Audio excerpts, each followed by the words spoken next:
Okay, 3, 2, 1, let's jam.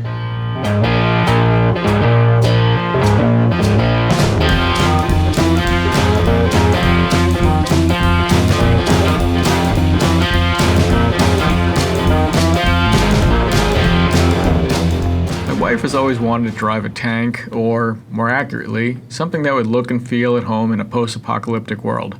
When the new Bronco was unveiled back, I think in 2020, we felt that this was about as close as we could get her to a zombie outbreak response vehicle.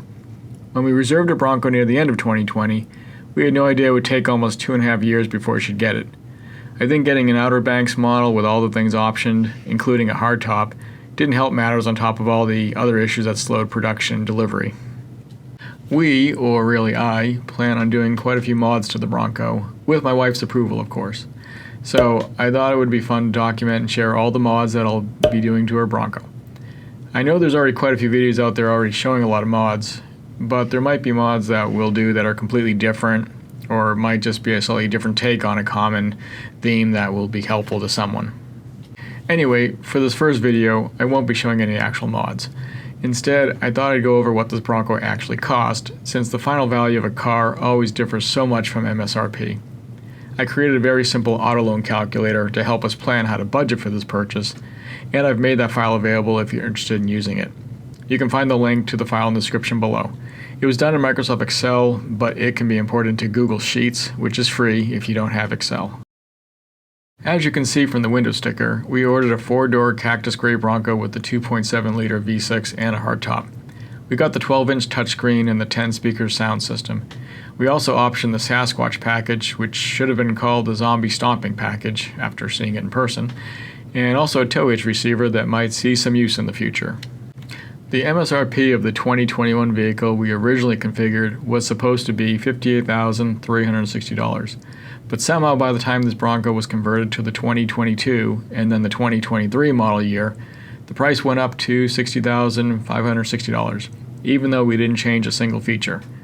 We were then told that the dealer was now putting a markup of $5,000 on top of this. So we were now starting with a price of $65,560. I don't even know what document processing is, but it was $85. I have a feeling that this is one of those charges that we could have argued paying, but I didn't bother. My automatic response in the finance office is to say no to anything that will increase the cost of the car. However, we did opt for a theft recovery system that works sort of like LoJack used to.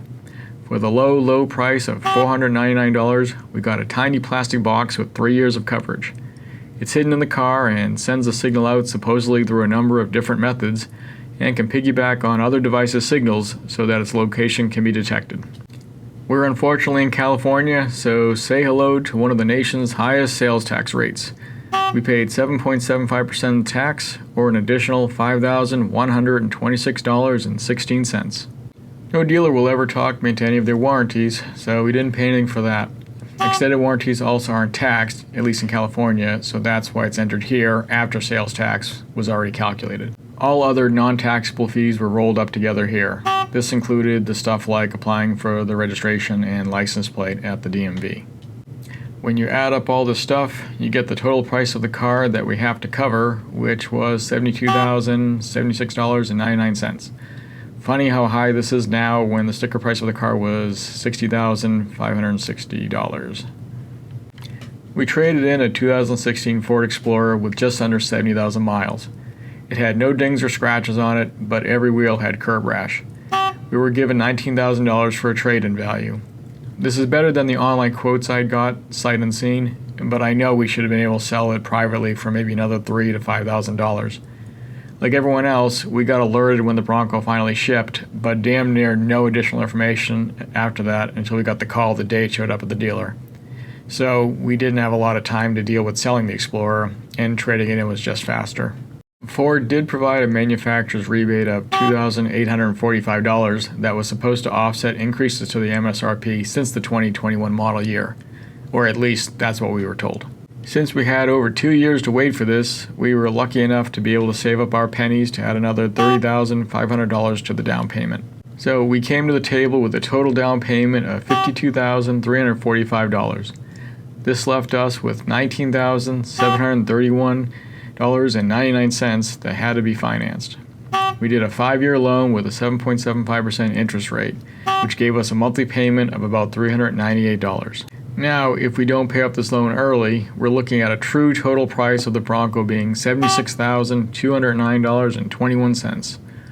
Ouch. Geez, when did a Ford get so expensive? I hope you found this somewhat informative. We have a lot of great Bronco videos planned that should be more interesting than a bunch of numbers. So it would be super cool if you could hit that like and subscribe button to give us a reason to bring you new Bronco content. Anyways, see you later.